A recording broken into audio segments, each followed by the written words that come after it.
What's up, guys? SW here. Hopefully we can cure that boredom bug. So today I'm over here playing around on my new gaming laptop. Um, it's a what is it? i5 Tough Gaming F15. It was on sale from like $1,000 to like $600, so I ended up buying it. I'm very happy with it because the computer I had before that I was using was actually a basic Ryzen 3 laptop, and it did what I needed. But as far as video editing and gaming, retro gaming like PlayStation, GameCube, Nintendo 64, it wasn't cutting it. And personally, I am an Intel fan. Hands down, Intel is better than AMD. I don't care what nobody says. Even specs and performance reviews have proven it over and over again that Intel is just where it's at. But anyways, let me get off my tangent. But so I'm out of space. I opted for a 256 gig, and my space is full already. I've been making videos on how to get free programs like Photoshop, Adobe After Effects, things like that. And I done racked up that 256 gigs quick. So my buddy told me, I didn't even think about it. I was actually looking to buy an M.2, 2 terabyte, but my buddy was like, it has a second hard drive slot. So I'm like, what? So this video is basically going to be me breaking it down and adding a 750 gig Western Digital. It's a hard drive disk, not a SDD. So let's get it. Alright, so the kit I got is actually to fix a screen for a friend of mine. The kit was 20 bucks. You get the screen, replacement screen. You get a screen, a little suction, and a cleaner, a cloth to clean it, plus all the fancy tools you need to crack it open. So we're just about to get into this, take this apart and put my hard drive in. Here's the hard drive, Western Digital 750. It's a hard drive disk.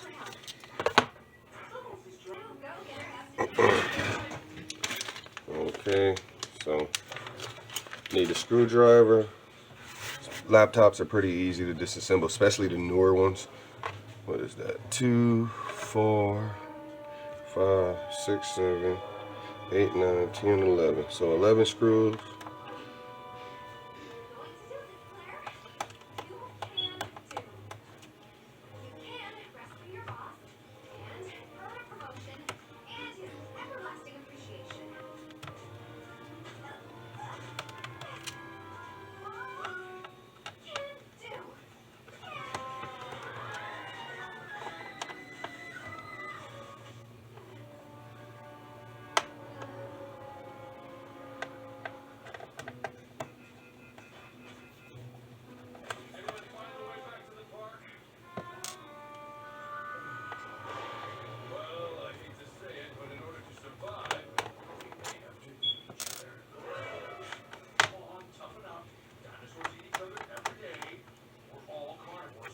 Okay.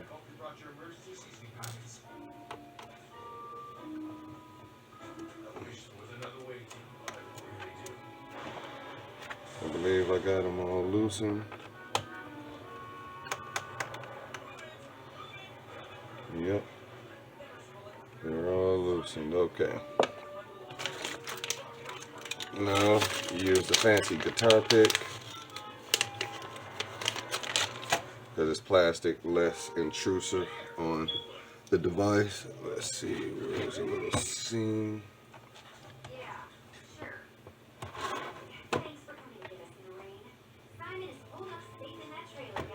Okay. When you don't get it with the piece of plastic, then you have to use the metal, which is more invasive, but it's just to get it started.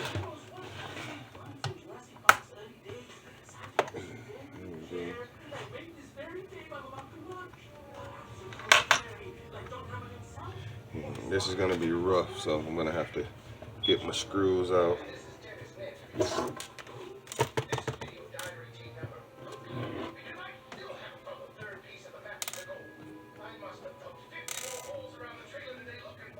Did I miss one? Oh, I did. That was pretty tight. Oh, I missed this whole. What the heck? It's too early, guys. I'm over here messing up already. That one should stay in. Alright.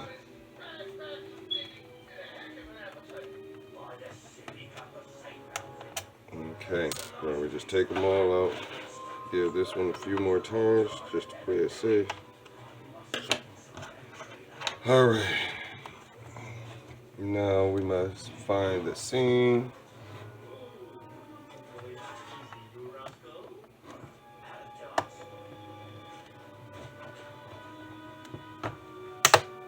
There we go. Got a little crack going right there.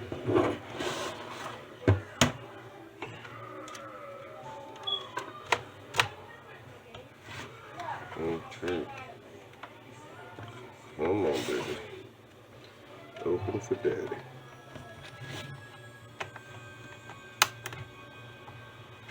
Guess I'm gonna have to use the metal one.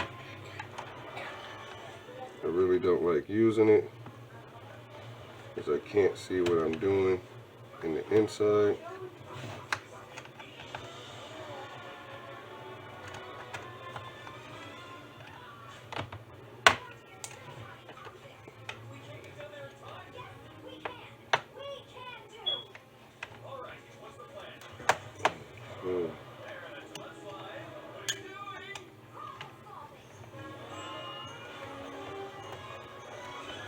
Alright. Now go around the front seam.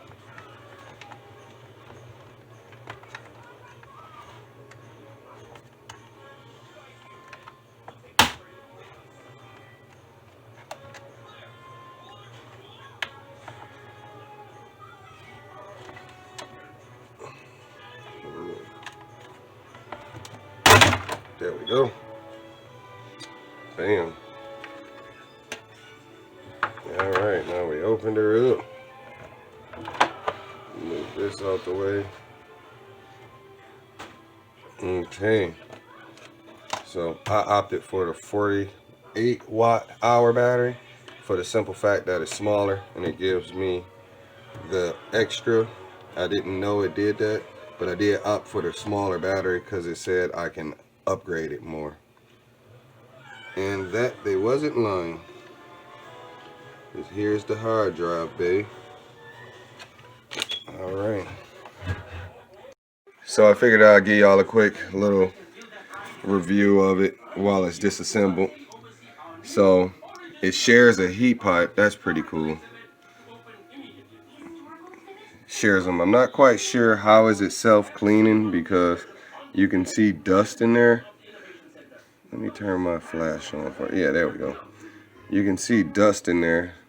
So if it's self-cleaning, it's not really doing a good job. But the CPU and the GPU are right there. Two separate pipes, or excuse me, they share one pipe, but the CPU definitely has two more, or one extra. Right here is the M.2 slot that goes in here. I pulled it out. This is the Wi-Fi board. It's pretty basic. Right here is where the hard drive goes. This is where the RAM go. I actually have some RAM piled around in my pile, so I might add some RAM.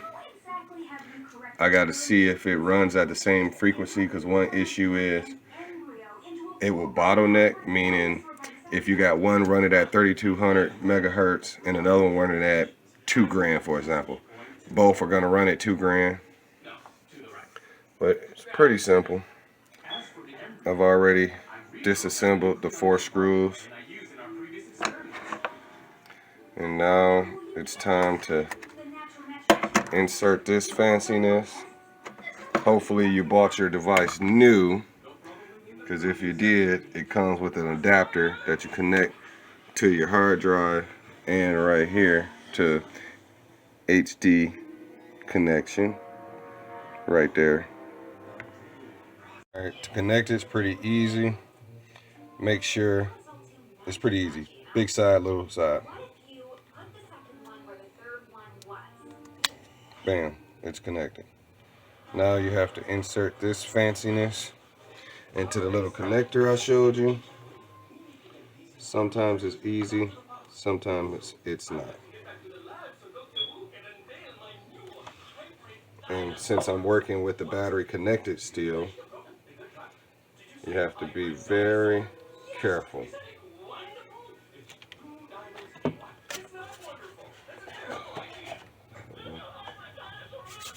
Alright. You can work with gloves if you want. It's really the preference of the builder. I work mine bare hand and I've never ever had an issue, so to each his own, I guess.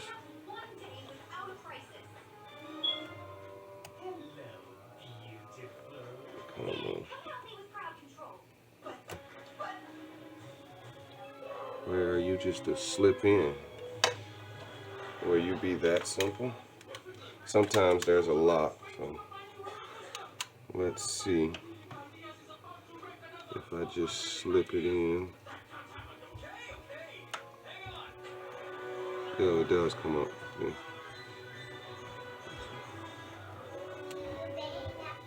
There we go.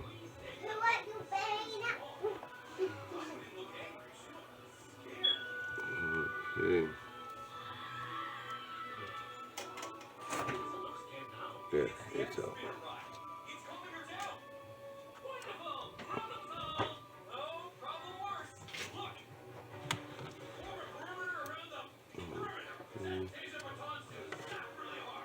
I'm not sure if this one goes up or down. Normally they go down. It's in my rule of thumb, blue goes up, so I'll just try it that way.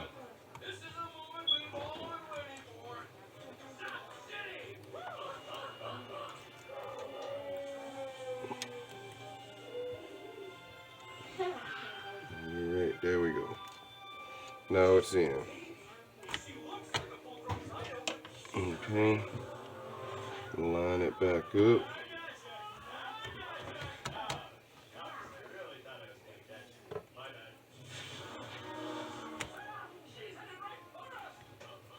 Damn. Let me insert my RAM, or excuse me, my M dot back in. Alright. Goes in. Oops, upside down. Goes in this way. Alright, it's back together. One issue with this is, let's see if I can get you to focus. Right here, there are screw holes that's supposed to connect there. This particular hard drive doesn't fit. That's fine. I'm banking on the bottom chassis to hold it together. But everything's together. There's an empty slot right there. It's 8 gigs, maximum of 32. So I'm gonna purchase some 16 gigs and get that situated. But enough jaw jacking. Let me close it up and show y'all if it works or not. I'm gonna see what happens.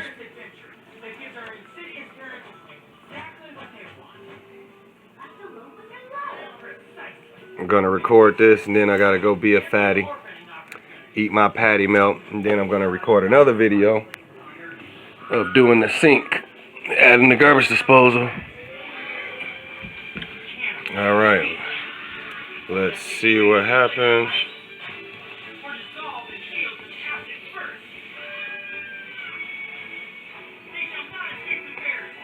Alright, so easiest way, just go to your file explorer, come down to OS. Oh, there it is, it's reading it. There's nothing on it. Let's check the properties. It's reading at 698 gigs. It say 10 gigs of used space. Not sure what's on it, but who cares?